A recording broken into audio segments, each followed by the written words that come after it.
প্রয়াত মার্কিন পপ তারকা মাইকেল জ্যাকসনের জীবনভিত্তিক সিনেমা মাইকেল নিয়ে দীর্ঘদিন ধরেই আলোচনার ঝড় চলছে। কিং অব পপ খ্যাত এই শিল্পীর জীবনের নানা দিক ঘিরে ভক্তদের আগ্রহের যেন শেষ নেই। হলিউড প্রযোজনা প্রতিষ্ঠান লায়ন্স গেটের উদ্যোগে নির্মিত হচ্ছে এই বায়োপিক, যেখানে মাইকেলের চরিত্রে অভিনয় করেছেন তার ভাইপো জাফর জ্যাকসন।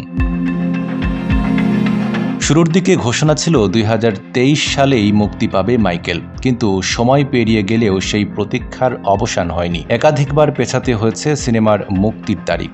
প্রশ্ন উঠেছে, কেন বারবার পিছিয়ে যাচ্ছে মুক্তির তারিখ? কালার এক্সপার্ট, জর্জ স্যাপ এবং মাইল্ড অন হ্যান্ডস টেকনোলজি সমৃদ্ধ অরিক্স ক্রিস্টাল ওয়াশ আপনার লন্ড্রি এক্সপার্ট। এর মূল কারণ মাইকেল জ্যাকসনের জীবন ঘনিষ্ঠ বিতর্কিত অধ্যায়গুলোর উপস্থাপন। শিল্পী সত্তা থেকে তার ব্যক্তিগত জীবনের একাধিক বিতর্ক, মাইকেলের জীবনের সবথেকে চর্চিত দিকগুলো নিয়ে তৈরি তার এ বায়োপিক। একথা আগেই ঘোষণা করেছিলেন সিনেমার নির্মাতারা, আর তাতেই নাকি আসছে বাধা।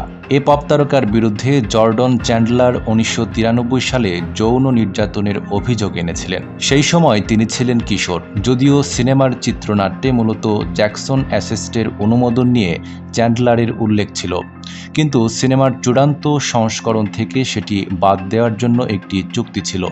তা প্রকাশ পাওয়ার পর সিনেমাটি আবার পুনর্নির্মাণ করতে হয়। এই জটিলতার কারণেই একাধিকবার পিছিয়েছে সিনেমার মুক্তির দিন। তবে সব জল্পনার অবসান ঘটিয়ে নির্মাতারা জানিয়ে দিয়েছেন মাইকেল মুক্তি পাবে 2026 সালের 24 এপ্রিল। নাইম আরাবী, ঢাকা পোস্ট।